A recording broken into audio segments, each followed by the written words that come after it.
Hello, and welcome back to Extraordinary with me, James Wallis, the podcast that shines a light on ordinary people who have gone on to do and see extraordinary things. And in this very special episode, I am joined by Carina Maggar.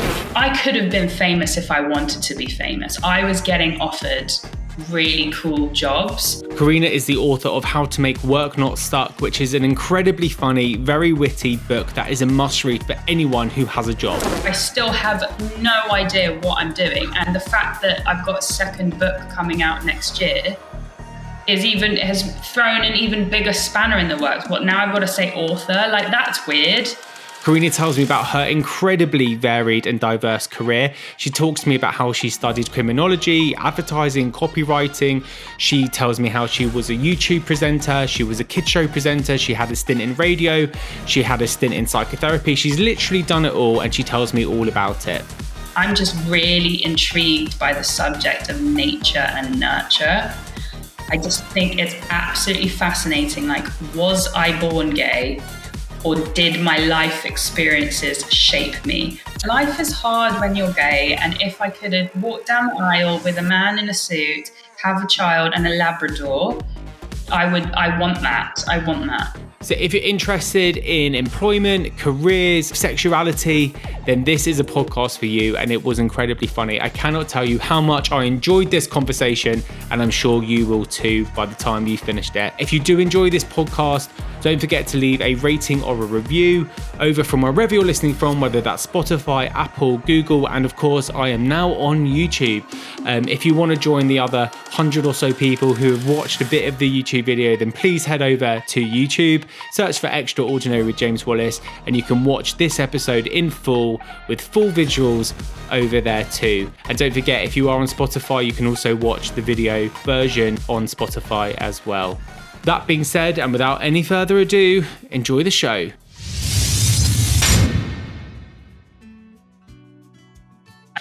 Hello, Carina, how are you?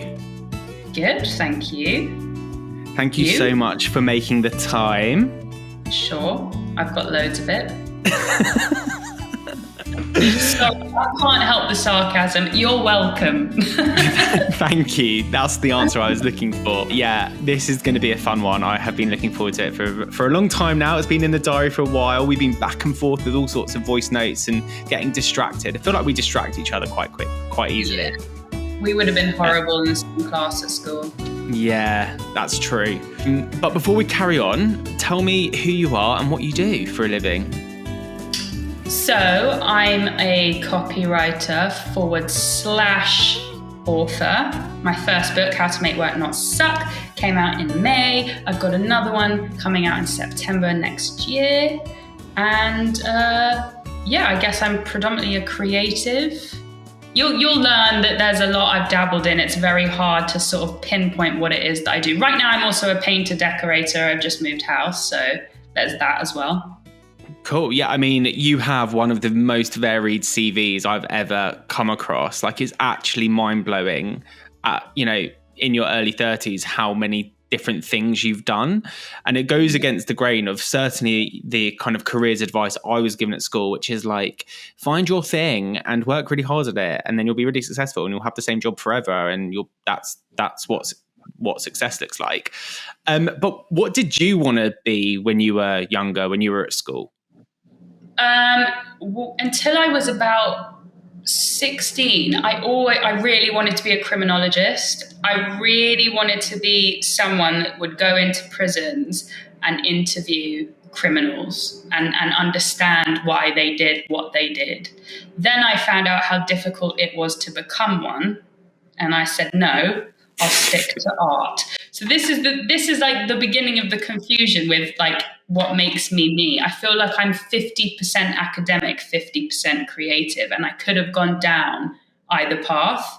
But I suppose when it came to choosing A-levels and then choosing a college, the creative side was more appealing to me at the time. So I studied graphic design at Leeds College of Art for a year. Whilst I was studying graphic design, my teacher was like, we think you'd be really good studying advertising, so you should apply to this uni. And so that's how I ended up going down the advertising route, which led to copywriting. That's interesting. And I would argue actually advertising is a nice, healthy blend between academia and art. Would you agree?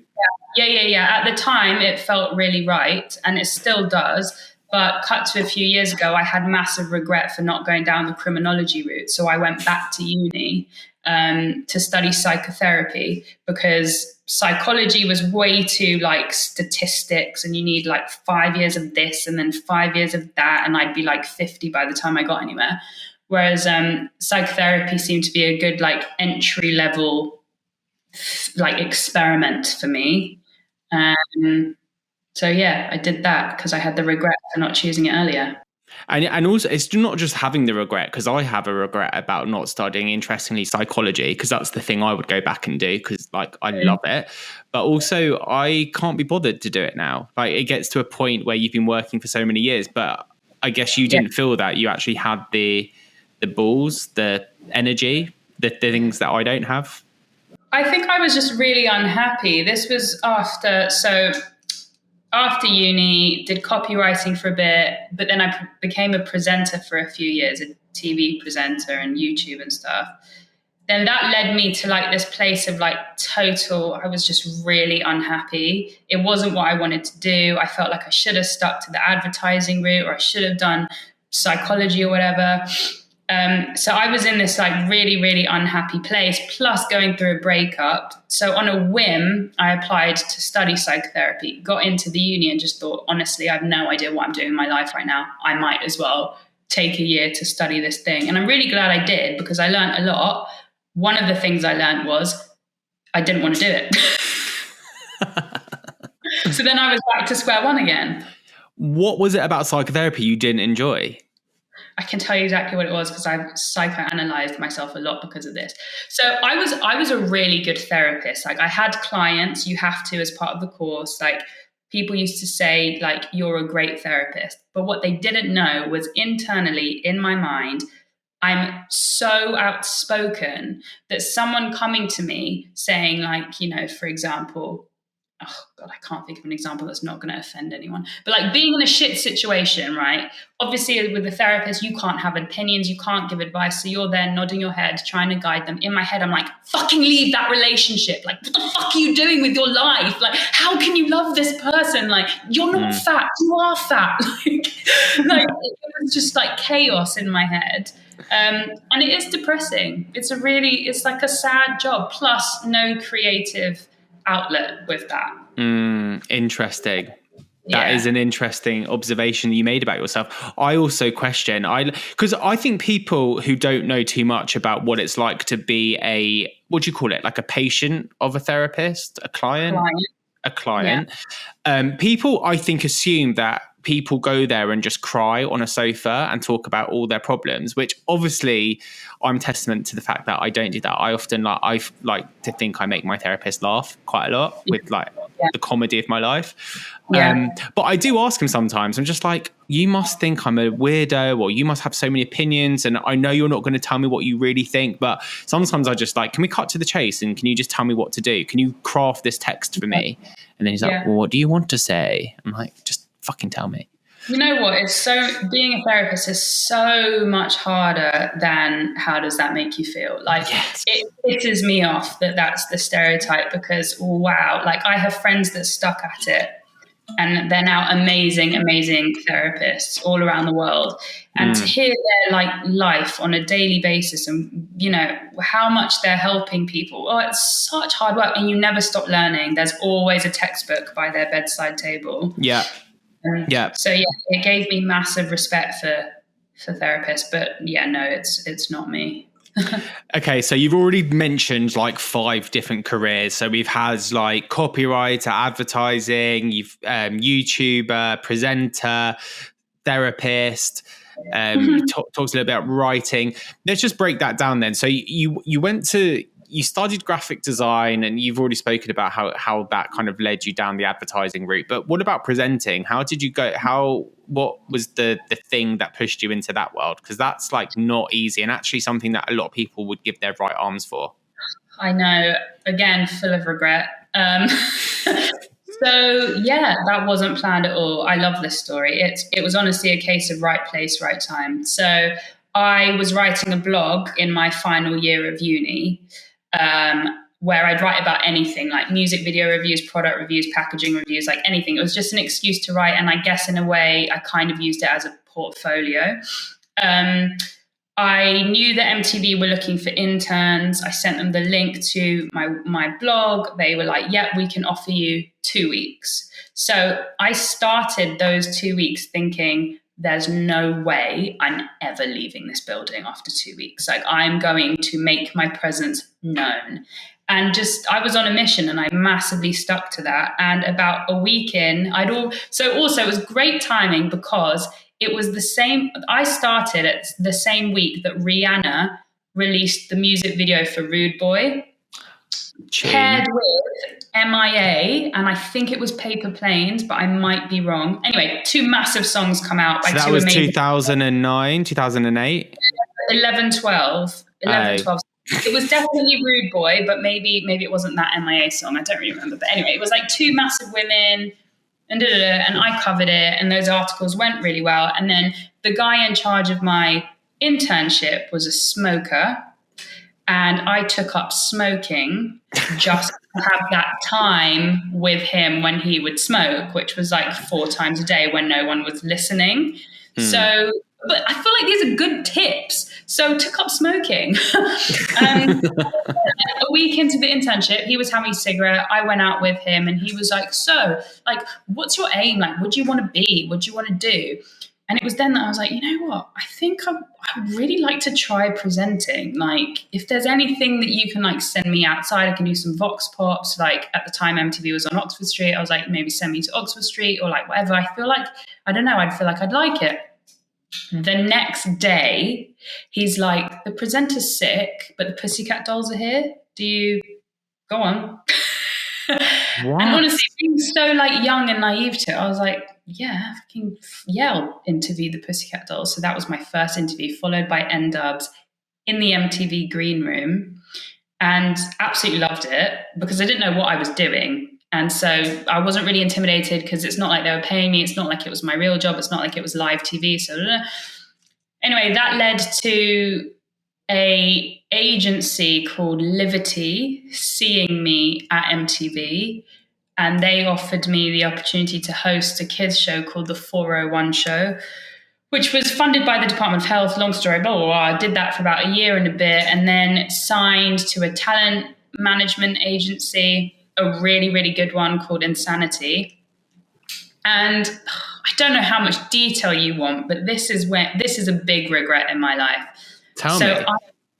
So if I could have been famous if I wanted to be famous. I was getting offered really cool jobs, and I was turning them down out of pure nerves and imposter syndrome. And just to give you an example, I signed with my manager at the exact same time that Maya Jama signed with the same manager.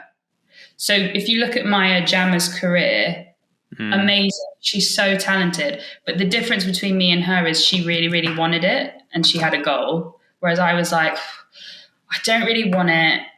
Before every audition or screen test, I wouldn't sleep. I'd be so nervous. I was really insecure. I've never to this day watched anything back. I won't watch this back. If whatever clips you put up, I'll repost them, but I won't watch them. Can't stand the sight, can't stand the sound.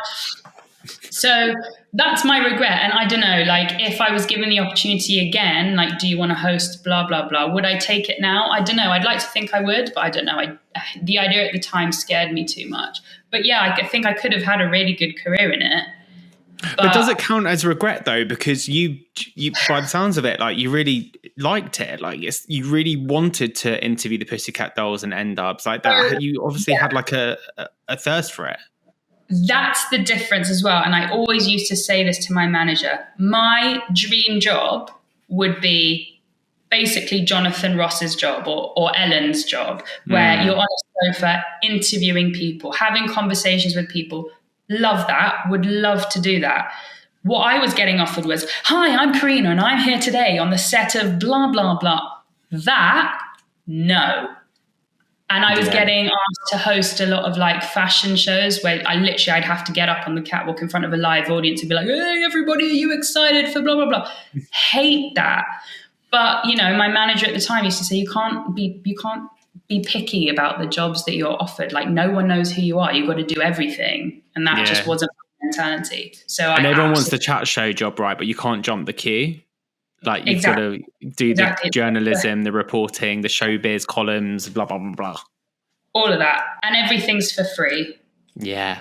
That's the issue. Like, I've heard a lot of people. Interestingly, I saw Tina Turner, the musical, 2 days ago. Which was so good, but I didn't realize that she did everything for free as well. I mean, obviously slightly different set of circumstances, but I think it feels like there's a lot of it in the creative industries. I was talking to my friend who works in PR, and we were talking about generational differences between millennials and Gen Z. And she was, and again, like, I don't want to offend everyone, but we were talking about how there is like a different mentality in the workplace, and there's a lot of Gen Zs like calling in sick at the moment. And, you know, we had a good chat about, like, I don't think millennials ever did that. Like, there wasn't an option to feel stressed. It's like, if you want a job, you're going to work for free and you're going to feel stressed. And I feel like we have a different kind of work ethic in the office. Yeah, no, I had a lot of graft. And I think at the time, this was until I was about 21, that was what was so stressful. Is I feel like I have this thing where I can set myself a goal and then I'll work really hard to achieve it. But then what happened a lot in the past, I suppose, 10 years, is I would achieve that goal and then be like, oh, shit, I was wrong. That's actually not what I wanted to achieve. And I suppose that happened with presenting. Like, in my head, I really want to be, like, at the time, I wanted to be like Makita Oliver, like T4. Like, that's exactly, that was like my vision. Like, that's what I want to be. And then the closer I would get to potentially achieving something like that, the more depressed I would get, because actually I realized it's not what I wanted. So then I'd be back to square one, more confused than ever. But I guess at the end of the day, like, when you're a creative, I think everyone's creative, but some people need to be creative in their job. I feel like you can use those attributes to pretty much any avenue. Mm-hmm. And so that was my issue, is that, like, okay, well, tomorrow if I want to be a chef, well, I'll go and be a chef. And then if I don't like it, then I'll go and be a film producer. Like, I don't think anything's impossible if you really, really want it. That was my issue, is I tried too much too soon, and I got all of it wrong, to be honest. I was just following the next thing. Well, everything happens for a reason, and I can definitely see, like, a lot of myself in that as well. Like, I had no idea whatsoever, like, what to do. I still don't know, by the way. I still have no idea what I'm doing. And the fact that I've got a second book coming out next year has thrown an even bigger spanner in the works. What, now I've got to say author? Like, that's weird. But it feels like, for someone, and I mean this in the nicest way possible, for someone who's had such a confused career path, you seem to have been extreme. Like, everything that you have done has been successful. There are lots of people who want to be authors that haven't been published. There's lots of people that want to be presenters that can't get anywhere near an agent or a management team. Like, whereas there's something obviously that you've done, or something about your personality, or pure chutzpah, if nothing else, that gets you where you need to be. So how would you what would you put it down to? What's the magic? What's the medicine that you're taking? Well, you need to be focused. And like I said, with each thing I've tried, I've had a goal. So started writing notes for the book on my phone. In my brain, I'm going to get published. Like, I mean it, and I will do it. If I have to kill people, that's okay. Presenting, like, in my brain, well, I want to be on MTV. What do I have to do to get there? Okay, well, did that. I don't know. It's definitely courage and conviction and grit. Like, none of these things came easy. Writing a book is the hardest thing I've ever done. Like, getting published is so difficult. And it's also luck, right place, right time, spotting an opportunity. Like, there are lots of people that would have been sat as an intern at MTV and let the 2 weeks go by and then just been like, bye. Whereas I was like, no, I'm going to make the 2 weeks a month. I'm going to make a month, 2 months. Basically, I was there for 8 months. Wow. And that I would see that as emotional intelligence and commercial awareness. Like, I'm also the annoying little shit at work that puts in coffees with like senior people just to like show my face and build my personal brand, because it's that invisible PR piece that I think a lot of people miss. And you have to get cut through, and you've got to use your personality. Definitely. I mean, I've got so many examples of things like that. Two of them are in the book. One was, I was at the dentist's one day, and I always get chatting to people because I find people interesting. And Same. the woman sat next to me was really cool, like in her 50s or 60s, still don't know, really cool. She was having a conversation on the phone, and I was kind of eavesdropping, thinking, whatever her career is, she sounds really cool. And then she got off the phone, and I was like, who are you? Sorry, it's a silent, like, dentist's waiting room. I was listening to a conversation, like, who are you? And she was like, oh, I'm Sarah Dukas. I'm like the founder and CEO of Store Models. I found like Cara Delevingne and Kate Moss and Jordan Dunn. And I was like, where are your offices? She said Kings Road. And I said, I'm always on Kings Road. Can I pop in for a coffee? And she was like, yeah. And then she invited me for a coffee, and a week later, again, I think A, a lot of people wouldn't have asked her, who are you? B, a lot of people wouldn't have said, can I meet you for a coffee? And C, a lot of people wouldn't have let a week go by, followed up with an email and been like, right, so when is this coffee? And do you want me to go to Pret a Manger? I will actually bring you a coffee. Yeah, who do I need to speak to? Like, who's your person? Yeah. And long story short, like, met with her a few times, started developing a YouTube series with her. COVID hit, and the series never happened anyway. But what did happen was I interviewed her for How to Make Work Not Suck. And we were on the phone for like an hour, and that was amazing. And she gave me loads of advice. So you never know who you're sat next to, and it's up to you to, create the opportunities. That's the key, creating and seeing the potential for opportunities. Yeah, and I'm a massive believer in creating your own luck, because I guess there would be some cynics listening to that story being like, oh, well, what the shock? You were obviously in a very nice area, and like, it's once in a blue moon you'll ever bump into anyone of significance. But, you have the ball. I'm not sure if I would. Part of me thinks I think I would, but not many people would say, who are you? Can I speak to you? But I actually think like everyone's a human being. And actually, I think a lot of people are quite generous with their time, like if you allow them to be. Yeah, definitely. And another thing, people love talking about themselves. Oh, yeah. So make a conversation about them, and they kind of can't say no. But yeah, okay, it was a nice dentist surgery, but this has also happened to me on the tube and on the bus. It really doesn't matter. It's whether you're actually aware of your surroundings. I mean, the other day I got a coffee and Rosamund Pike was standing next to me. Like Hugh Grant, I see him all the time. It's nothing to do with the area I'm in. It's just I see celebrities. Yeah, no, I completely agree. And, I can use similar examples for getting guests for the podcast. If I didn't put myself out there and build relationships with every single guest, it's always the guests will always say, oh, you should have this one on, or I've got a friend. And I actually had a PR manager who was listening to my podcast, and she reached out being like, I manage these kind of influencers. Would you love to have them on? And you never know who's listening. But you've got to put your head above the parapet and expose yourself and be a little bit vulnerable to being shot, because you've got to take risks. Yeah. Otherwise nothing will happen.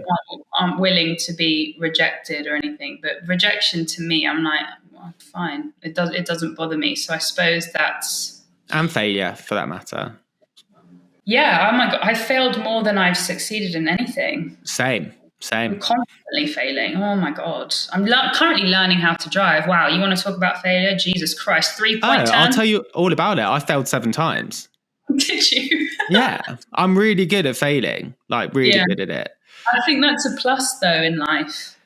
I agree. It's made, I've got the skin of an elephant, as they say. Very resilient. But I think, you've got to be resilient in life. Like it's tough. It's tough out there. So let's go back to kind of, we're not going to unpack all of it, but we'll unpack some of it. What kind of influences in your early years do you think, shaped the career and the person that you are today? did you have parents who were like trying to push you down a particular career, or were you pushed in any direction at all? Like what were those early years like? Early years. So my dad is very successful. He basically came from nothing. He's a self-made man, which is something I've always found inspiring. And he's very well respected, and he's a workaholic still. He's 80 now. Wow. He has extremely long days from like 6 a.m. to 9 p.m., which no one should be doing at 80. But to be fair, when he's in London, he's a workaholic. He's equally away on holidays with his permatan like 8 months of the year. So, you get the picture. We're not going to get violins out. No, we're not. So I guess I sort of grew up seeing that. He wasn't that present, to be honest, because he was working all of the time. But as I grow older, I see like he's very well respected. He's in business, but also has a great friendship circle. He's a really nice guy. He's very trustworthy, very strong morals, blah, blah, blah. And just achieved so much. So I think a lot of what I've always wanted to achieve is wanting to make him proud. And I think also he has this strive for success in anything. Like I don't mean success in like money or writing a book. I mean success in just being really happy in what you do and just being really good at what you do. So yeah, I think growing up in a household where I had a dad that was very good at what he did definitely inspired me subconsciously. And then my mum, she's just a very creative person who's dabbled in a lot of things herself. So I think it was sort of an amalgamation of both those things. And also, it's not that I had a strict upbringing, but my dad was like, there's no way you're taking a gap year and there's no way you're not going to uni. They were like non-negotiables. Why the gap year? He's under the impression that like if you go to Australia for a year, you'll love that life so much that you'll never come home. Or you will love that life of freedom so much that to come home and then try and enter the world of work will just be too much for you to handle. To be honest, I do think that's what would have happened to me. I would have like gone to Thailand, loved the life, and ended up selling coconuts. And I would never come home. Which is fine, but not an option for my parents. Yeah, and I think they might be onto something there. It's funny because I remember a lot of my friends taking gap years, but for me, it's not something I wanted to do because I was such a careerist and I was so obsessed with earning money quickly and wanting that kind of financial freedom and independence that I would have rather got onto a grad scheme. And then if I wanted a career change after that, I would go traveling. But I also thought, well, if I earn a lot of money, I can just have really nice holidays. And then that will be better than staying in any hostel in Australia type thing. No, I wasn't the same as you. Like actually gap years didn't appeal to me at all. I was in a real rush to just keep learning, to be honest. I really wanted to keep studying and going to uni and finishing courses and all of that and just becoming whatever it was I was going to be. But my dad made it very clear from the get-go, like, don't talk to me about gap years. You're going to uni. Yeah. What was it like with your friendship groups? Did you feel different to them? Did you come from a different place? Like, what was it like growing up? No, school was just school. I went to an all-girls school. I'm still friends with a lot of the same people today. We're all quite similar, actually. Yeah, no, nothing eventful there. No tea there then? No. So I was going to ask you a little bit more about like the psychotherapy because it is one of my favorite topics. I just am obsessed with psychology, and obviously I see a therapist myself. And was there any particular, I mean, I can kind of link it back to your interest in criminology and kind of a deep desire to understand human beings better. But was there anything more to kind of why you went in to study psychotherapy? Was there a particular topic or subject matter that you wanted to like specialize in? Yeah, I think at the time I just finished my stint in presenting and didn't know what I was doing with my life. I was working at Lush, selling bath bombs and doing the kids' parties. And actually, I loved it and I was really enjoying it. And that's when sensible hat or sensible voice popped into my head and said, "You didn't go to uni for so long, twice, and all this other stuff just to sell bath bombs." No offense to people that sell bath bombs. Oh my God, cut that out. So basically, it was because I didn't know what I was doing with my life at the time. I was also going through a breakup. I wanted to just understand myself a bit more. And yeah, when I was there, I don't want to say specialized, but I went down this route of exploring homosexuality, basically. I'm gay myself, and I'm just really intrigued by the subject of nature and nurture. I just think it's absolutely fascinating. Like, was I born gay, or did my life experiences shape me? Do you have an answer to that? We're definitely born gay, like 100%. But I think everyone's born a little bit gay, and then life determines if you fully embrace that or not. And I'm sure so many people will have such an argument. I think I must have been born this way. I can think back to as early as like 5-6 years old. And now in hindsight, yeah, I was pretty gay when I was 5. Yeah, same. I mean, I can't, I was never exposed to anything that kind of was like, oh yeah, that looks interesting. I just like knew I was different. That's the best way of explaining it to people. And it's to say, you know, it's the age old, well, when did you know you were straight type thing? You just do. You are born attracted to a gender for some reason. I'm not sure why. I still have long debates with my therapist because he hates the fact that I say I would take a straight pill tomorrow, which I know will cause all sorts. I wouldn't wait until tomorrow. I would take it now with you. Oh my God, no way. You're like the first gay person to agree with me. Oh, no, 100%. Life is hard when you're gay. And if I could have walked down the aisle with a man in a suit, have a child and a Labrador, I want that. I want that. Now, if my girlfriend ever watches this back, she'll kill me. Obviously now it's different. Like, I've been in a relationship for 5 years. Like, that's different. Ask me when I was like 25, here's a pill, do you want to be straight? I would have overdosed. Exactly that point. Like I say to him and I say to my friends all the time, I'm like, well, why wouldn't I? Like, it's such an easier life. Like, the heteronormative life is great. Like, brilliant. Everyone loves them. There's no shame. There's no trauma. You're welcomed by every single family member. You don't need to come out every single day of the week. There's no toxic masculinity. There's no gay shaming. There's no homophobia. There's all these things that you get to experience pain-free.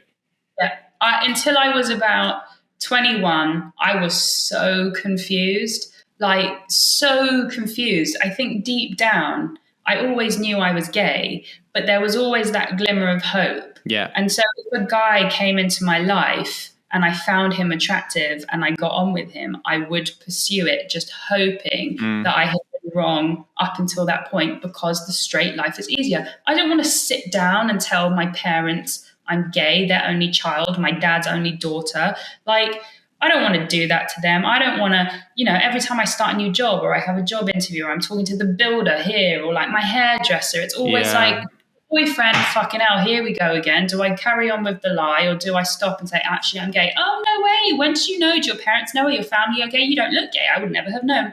I'm so bored. It's boring. I'm over it. If I could be straight, I would. I like the idea of having a husband. I don't like the idea of having a wife. I don't like the idea of walking down an aisle and someone, not a priest, not a rabbi, going, oh, you're now wife and wife. That's weird. That's not what I grew up learning about. I agree. I completely agree. Wholeheartedly. 110 million%. I guess coming at it from the other argument, they would say that we are too indoctrinated into heteronormativity, and actually we need to accept life in a world where they say it's completely normal to have wife and wife. And maybe the next generation will have that. And I feel like they definitely will, because there's already 2 dads picking up kids in playgrounds all over the shop, and 2 mums for that matter, obviously. No, it's totally normal. I think now it's normal, but that's not the question. The Correct. question is, if you could be straight and click your fingers, would you do it?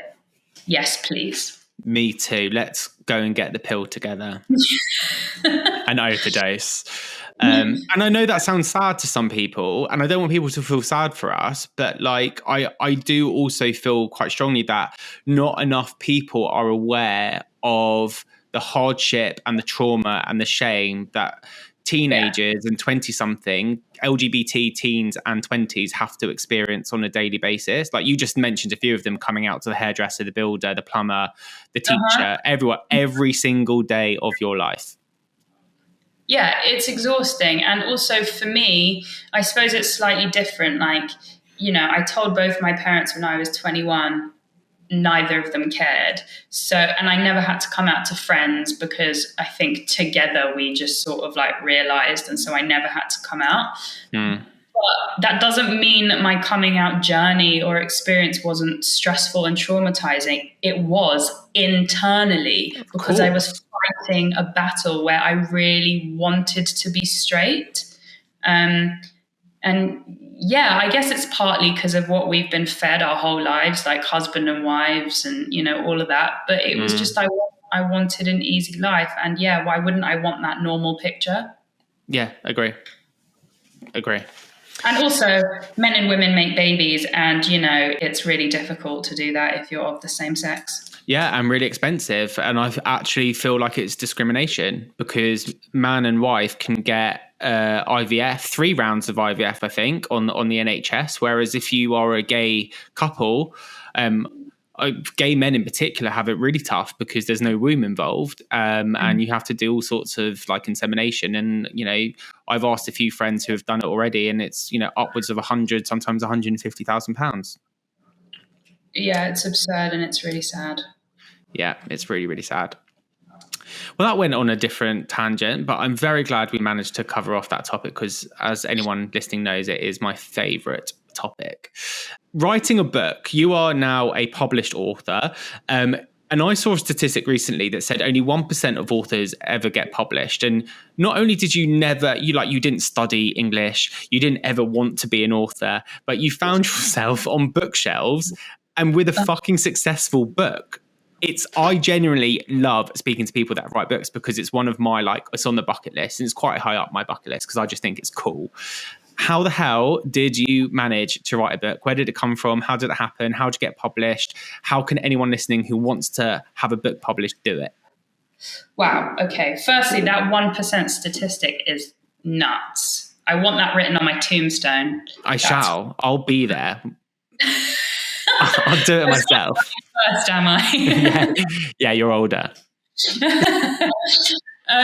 How do you get published? Well, first you need a good idea, which was honestly 10 years in the making. I had it when I was 21, and the book was my final major project at advertising, on my advertising course. And I tried to get it published when I was 21, but the publishers said, you'll have to change the title. It wasn't called How to Make Work Not Suck at the time. They said, you'll have to change the title. You're too young. No one's going to take you seriously. Come back when you've had a bit of a career. You can't be 21 writing about careers. And then turns out that actually 80% of the book 10 years later pretty much remained the same. Like, I kind of did know what I was talking about. The internships I'd had at uni, like, kind of formed the basis of the book. So what happened was I was put on furlough at the beginning of the pandemic. When was that? 2020? Mm-hmm. Yeah. And I was just really bored, and flicking through my hard drive, came across my original presentation for the book and thought, I can make this better now. And actually, do you know what? It's a really good idea and I need to try harder. So I just, again, this is the mission. I was on a mission, and it really, really was a mission. Basically reached out to every single contact I know that had some sort of link to like a book or publishing. Reached out to an ex-boss of mine who had a book out, and I sent him the new proposal, which took me about a month, by the way, to make really, really good. I got a friend to illustrate it. I did loads of research, changed a few things around. Basically, I had written the book at this point. Sent it to him. He was like, not kidding, really, really like it. There's definitely something here. I'm going to put you in touch with blah, blah, blah.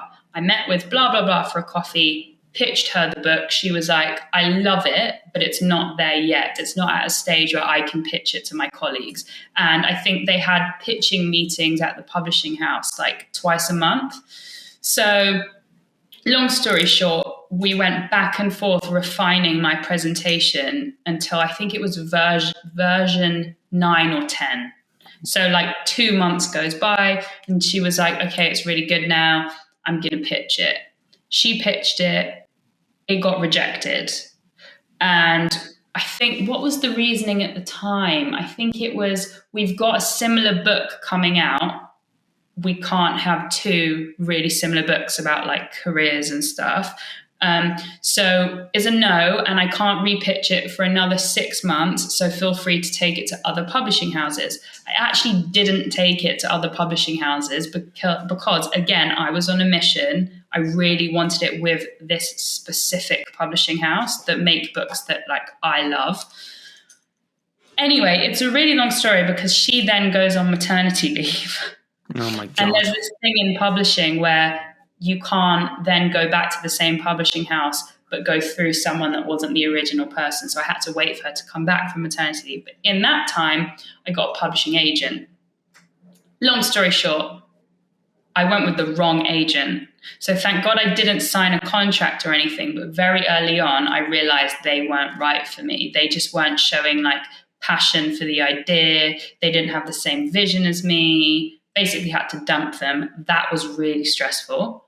She comes back off maternity leave, round 2. She's like, okay, let's fix this, this, and this about the book, and I'm going to pitch it. Anyway, she then pitched it to her boss. So my publishing house is Lawrence King Publishing. It was pitched to Lawrence King.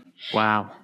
And quote, he said it's the best presentation he's ever seen. And he was like, we have to publish this book.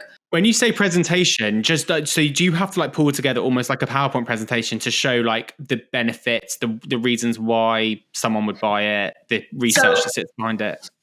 I did, and I don't know if that's normal, but mine was like a 15-page, properly branded PDF. Like it's pretty good, to be honest. I spent a lot of time. It was a proper like side project, passion project. So he basically said we got to give her a publishing deal. But because we had spent so much time refining the PDF, the book was written in like 2 days. Yeah. So the writing was fun. Then it went on for like a year. I mean, it's really, then the illustrator comes on board, the proofreader, the editor. I mean, it goes on and on and on. But sorry, do you have to part with cash for that process? Like, did you have to kind of physically invest anything financially? No, just my time, which was a lot of it.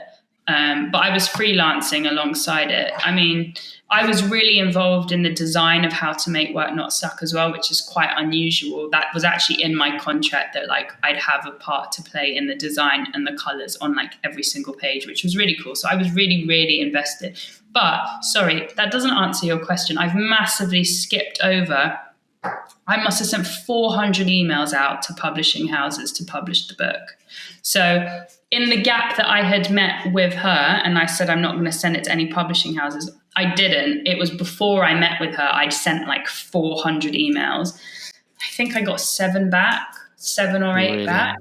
Yeah. And 5 were rejections. And then the other 3 or whatever were like, we like it. It's just not for us. Or like, yeah, you're funny, but no. Or like just whatever. So I don't know what happens. I heard that publishing, like editors get about 300 manuscripts a week. So I think I don't even know if my manuscript was ever read, like if my PDF was ever read by these. It's a manuscript, just because I'm an absolute novice at this. So do you actually send the kind of the words on the page to someone to proofread before the presentation, and then they've got both, I guess, like a version of what the book might be, the presentation, and then they approve it? Is that how it works? Not for mine. So if it was a novel, you typically send like the blurb and then the first 3 chapters. But this obviously isn't a novel. So I sent the blurb and then every header on every page. So, like, don't be a dick and like whatever, never say the C word or F word, whatever it is. Yeah. I had those, and then like one-liners. So they had the whole book. Read the book, yeah. Yeah. And what was like, how do you feel about seeing your book on bookshelves and on Amazon? Like, that must feel pretty amazing. Yeah, it's amazing. It's like the best thing ever. It's so nice when hard work pays off, because I've had it in the past where it really doesn't. It doesn't always pay off. Sometimes it can be a massive waste of time. So to see the book received so well is, yeah, absolutely amazing. I'm so how many more books are you going to write? So I just finished the second one, which has nothing to do with how to make work not suck. Total, like, opposite end of the spectrum book that's out in September of next year. And it takes that long? Oh, yeah. Yeah. I stopped working on that in August, so a year. Wow. And what happens in that year then? That is, it goes to be proofread. It goes to be sensitivity checked. Like, am I offending anyone? Are any things that any pieces of writing that I'm claiming as fact? There needs to be someone that's going to fact check it and say, what did you really mean when you said that thing? It gets edited, and it gets designed. And what's the second book about? It's a collection of people's coming out stories from all around the world. Wow. Do you kind of do you see yourself as like a reference book kind of author? Like, is it like you're curating things for other people to enjoy? Is it meant, like, what kind of style would you describe yourself as? I don't know. I thought, when the first one came out, I thought, right, I guess I'm just a sarcastic self-help person now. And then, the second one is like, actually, no, it's not sarcastic at all. It's not self-helpy at all. If anything, it's journalism, because I was interviewing people and transcribing their words, and I dip in and out of it with my own story here and there. But I could never write a novel. Like, I could never have a plot or a story. I'm just not that kind of writer.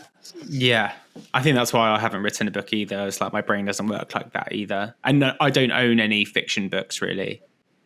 Like, yeah. I've kind of read Heartstopper, but it's like a comic book really. It's not really a novel. I saw them holding hands the other day, the two main guys on King's Road. In real life? Yeah. Are they together? Yeah. Well, yeah, it seems to be that kind of holding hands, but I don't know. They could just be close friends. That's so lovely.